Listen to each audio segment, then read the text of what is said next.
बच्चों, आपकी हिंदी कार्यपत्रक नंबर 20 दिनांक 19/8/2020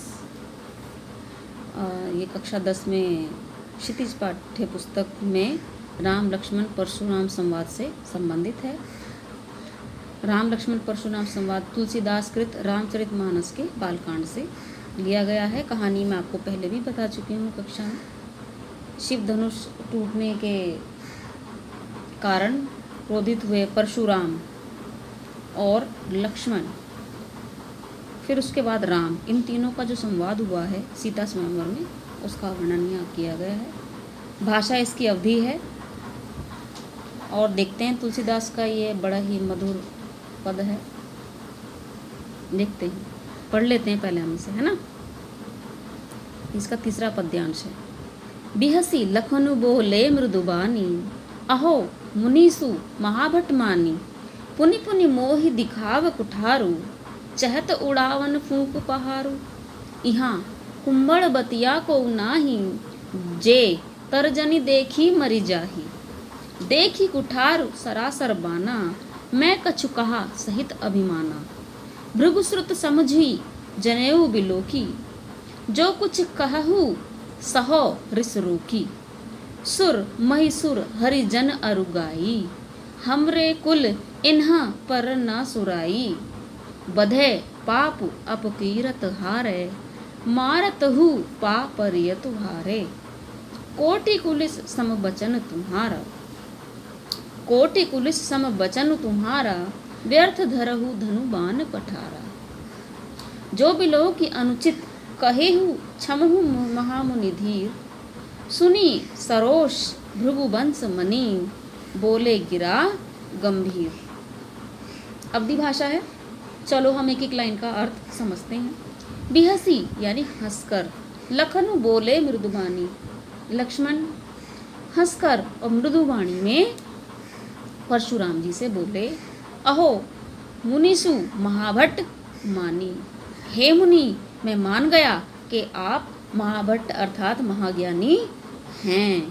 पुनि पुनि मोहि दिखाव कुठारू, चहत उड़ावन फूकी पहाड़ू। हे मुनि आप मुझे बार बार ये कुठार, ये फरसा दिखाकर फूंक से पहाड़ उड़ाना चाहते हैं। यहाँ कुम्हड़ बतिया हो नाही, जे तरजनी देखी मरी जाही। बेटे कुम्हड़ बतिया यहाँ पर एक कुम्हड़े का एक फल होता है, ठीक है। एक फल होता है कुम्हड़े का, उसको यदि जैसे छोटा फल है वो उग रहा है, अगर उसको कोई उंगली से भी कहते हैं ना ये फल हो गया, तो उसकी विशेषता है कि वो मुरझा जाता है, मतलब बहुत नाजुक फल होता है, ठीक है।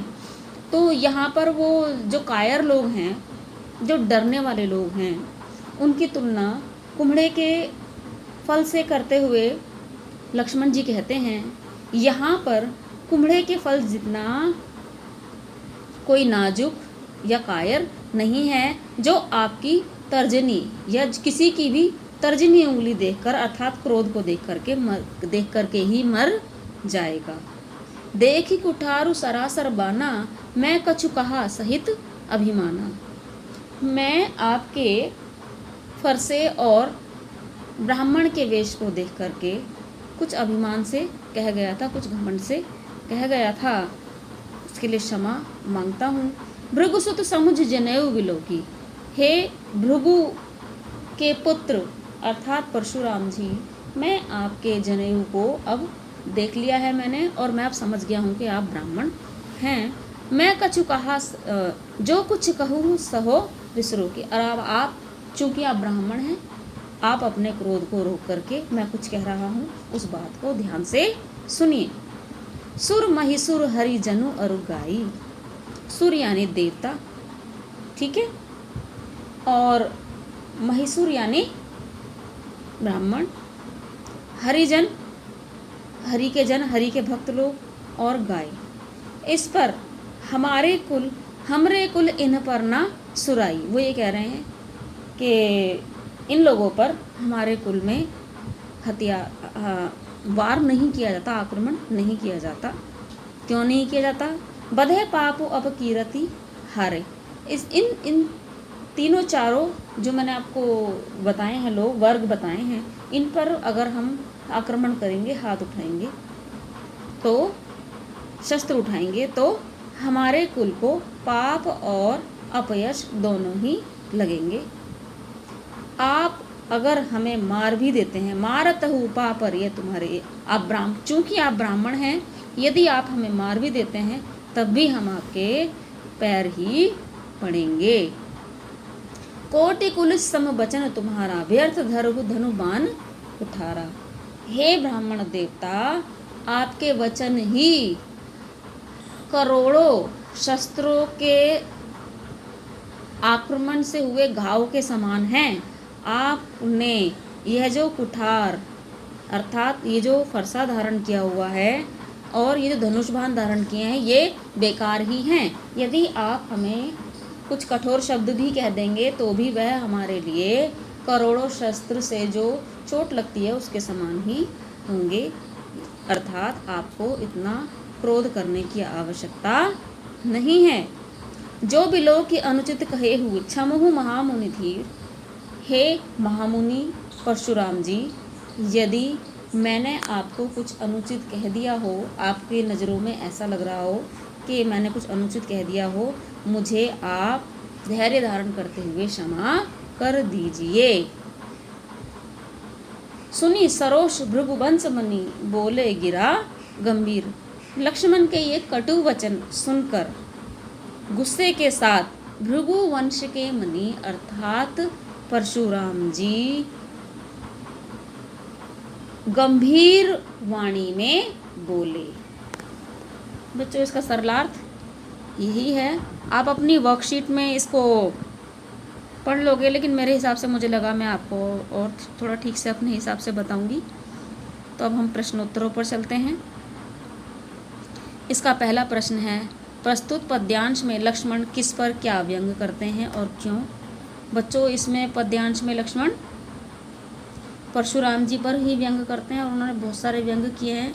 उनका मुख्य व्यंग ये है कि आप तो ब्राह्मण हैं, हालांकि आपके वचन सुनकर और आपके क्रोध को देखते हुए, आपके शस्त्रों को देखते हुए मैंने आप पर क्रोधित हुआ, लेकिन आप चूंकि ब्राह्मण हैं, आपको क्रोध करना शोभा नहीं देता, आप युद्ध भी नहीं कर सकते।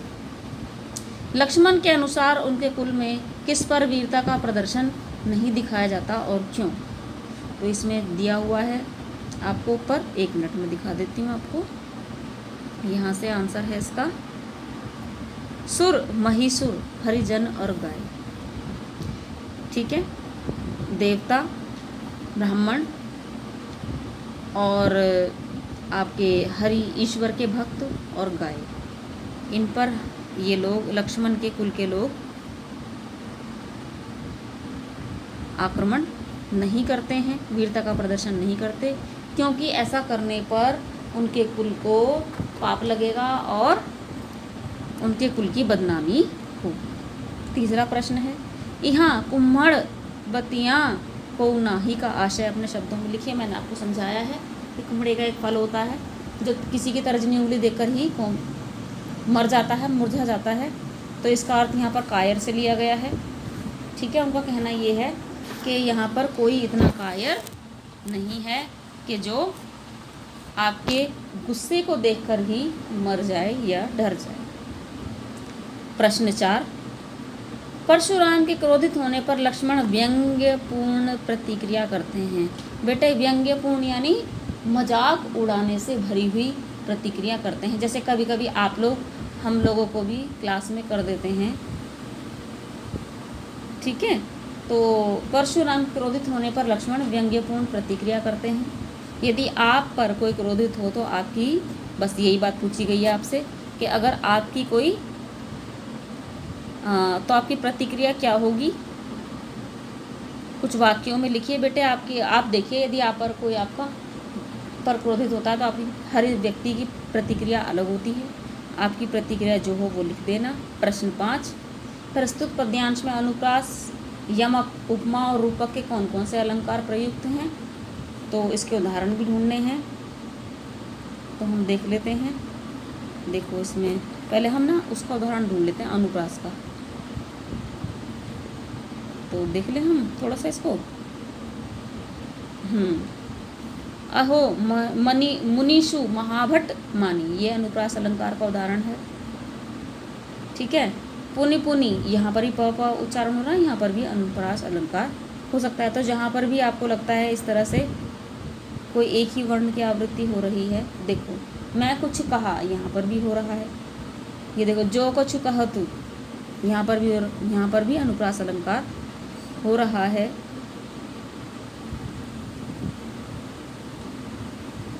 तो जहाँ जहाँ पर कोटि कुलिस, देखो यहाँ पर भी दो वर्ण एक साथ आ रहे हैं लगातार, तो जहाँ पर भी आ रहे हैं आप अनुप्रास अलंकार देख सकते हो।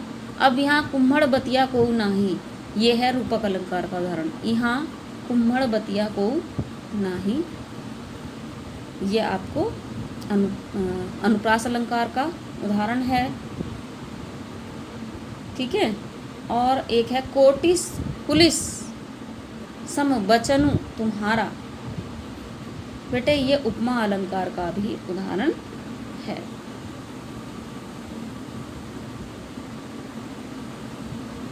ठीक है। तो अब आपकी ये वर्कशीट मेरे हिसाब से सॉल्व हो गई है। यदि ओके।